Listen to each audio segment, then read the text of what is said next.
Nakakatuwa, no? Ang laki rin ang naitulong ni Meta sa kapaligiran natin.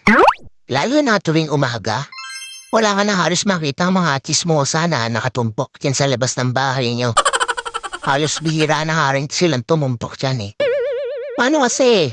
Mas gugustuhin pa nila na mag-isip ng content para sa reels nila maghapon.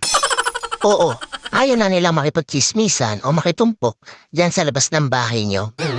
Actually, yung atensyon nila imbis na makipagchismisan, napunta na lang talaga sa pagre-reels. At ito pa ha, imagine ninyo. Kung dati, bumibili lang ng mga lutong ulam yung mga yan, na yun, sila na mismo ang nagluluto ng mga ulam. At kahit pritong itlog, inire-reels pa.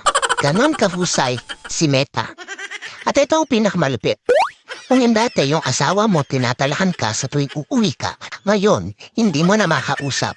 Kasi busy na sa pagla-live o hindi kaya busy sa pananood ng live. At ang mas matindi, hanggang madaling araw, nakikipag-engage na lang siya dahil wala na siyang pakialam sa'yo. Ang husay ni Meta, no?